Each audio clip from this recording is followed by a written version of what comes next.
আসসালামু আলাইকুম dear viewers. আগের একটা ভিডিওতে আমি দেখিয়েছিলাম যে কর্ণফুলী টানেলের টোল দেওয়া পর্যন্ত, তো বাকি অংশ আজকে নিয়ে আসলাম আপনাদের মাঝে। এখন আমরা কর্ণফুলী টানেলের ভিতরে প্রবেশ করব। কর্ণফুলী টানেলটা আগে বলেছিলাম যে 4 থেকে 4.5 মিনিট লাগে বাস দিয়ে, তো আমাদের সময় লেগেছিল 4 মিনিট সামথিং। তো ভিডিওটা বেশি বড় হয়ে যাচ্ছিলো বিধায় আমি কিছুটাই স্প্লিট করে দিয়েছি।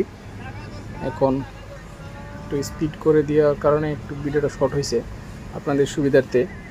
সকলে আমার ভিডিওগুলো দেখতে থাকুন। এখন আমরা একদম খুব কাছাকাছি জায়গায় অবস্থান করছি।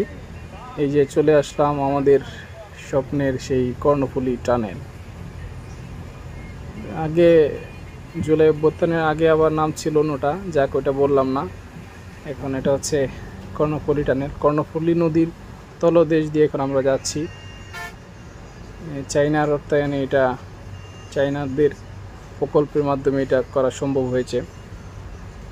কতটা সুন্দর, কতটা মসৃণ রাস্তা, আসলে ভিতরে না আসলে বোঝাই যেত না যে এত সুন্দর। তো উপরে কিছু অ্যাডজাস্ট ফ্যান লাগিয়েছে, বাতাসটা যেন বের হয়, অক্সিজেনের ঘাটতি যেন না হয়।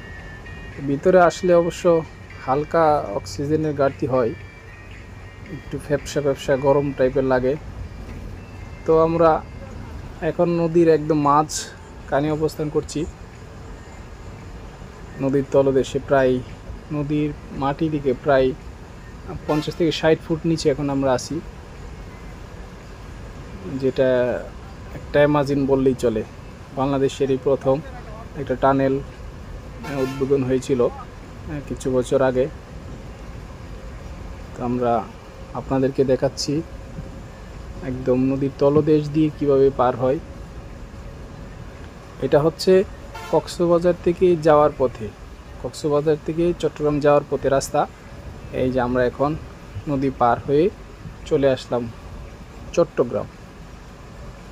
এই পাশটা হচ্ছে চট্টগ্রামের পাশ। তো আরেকটা রাস্তা আছে ওই পাশ দিয়ে আবার যায় হচ্ছে কক্সবাজার। তো টানেল হচ্ছে দুইটা, একটা ইন আর একটা আউট। ওই ডান পাশটা হচ্ছে যাওয়ার রাস্তা, ওটা দিয়ে কক্সবাজার যায়। আপনারা যদি যেতে চান তাহলে ওই পাশ দিয়ে যাবেন, আসার সময় এই পাশ দিয়ে। তো দুইটা টানেল হচ্ছে একটা যাওয়া এবং আসার রাস্তা। তো ওভারঅল খুবই ভালো একটা জার্নি ছিল আমাদের কক্সবাজারের ভিউ, টানেলের ভিউ, সকল ভিউ আপনাদেরকে দেখাইতে পেরে আমার খুবই ভালো লাগলো।